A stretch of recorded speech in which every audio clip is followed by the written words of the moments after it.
रीना छत पर कपड़े सुखा रही थी, तभी उसके कानों में उसके ससुर जी की आवाज़ पड़ी। ससुर जी फ़ोन पर किसी से बात कर रहे थे, इसलिए रीना ने पहले तो उनकी बातों पर ध्यान नहीं दिया, लेकिन जब उसके कानों में ऐसी आवाज़ें पड़ी तो उसे कुछ अजीब सा लगा। इसलिए वह छिपकर ससुर की बातें सुनने की कोशिश करने लगी। ससुर जी की बातें तो वैसे अश्लील वाली नहीं थी, पर बातों से यह जरूर पता चल रहा था कि वह किसी महिला से बातें कर रहे थे।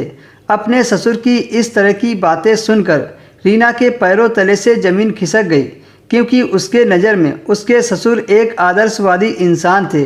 ससुर जी और सासू माँ की जोड़ी तो पूरे परिवार के लिए मिसाल थी। ऐसे में उन्हें यूँ किसी और औरत के साथ रिश्ता बनाते देख वह बौखला उठी।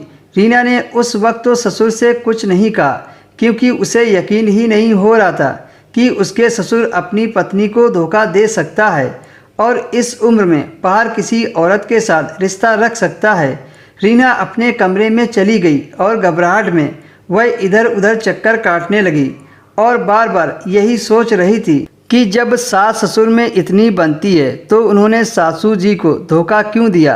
रीना की शादी को 2 साल हो गए थे। उसकी एक ननद थी जिसकी शादी पहले ही हो गई थी।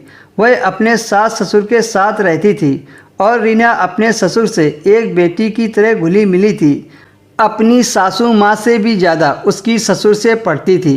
उसके ससुर बहुत अच्छे थे और उसकी सासू माँ भी बहुत अच्छी थी, पर सास सास होती है। वह हर वक्त अपना रुतबा दिखाती थी। वह ज़्यादातर उनके व्यवहार को इग्नोर करती थी ताकि घर में सुख शांति बनी रहे। रीना का और रीना के ससुर का रिश्ता बाप बेटी का था। रीना ही नहीं बल्कि पूरा गांव ससुर जी की बहुत इज्जत करता था, क्योंकि उन्होंने अपने जीवन में बहुत संघर्ष किया था। हर हाल में सबको जोड़कर रखा था। एक दिन घर में कोई नहीं था। रीना भी स्कूल बच्चों को लेने गई थी। घर में अकेला पाकर ससुर ने उस महिला को अपने कमरे में बुला लिया और दरवाज़ा बंद करके वो उससे प्यार करने लगे। तभी रीना भी स्कूल से बच्चों को लेकर वापस आ गई। जैसे ही वो घर में दाखिल हुई तो उसे ससुर के कमरे से अजीब सी आवाज़ आ रही थी।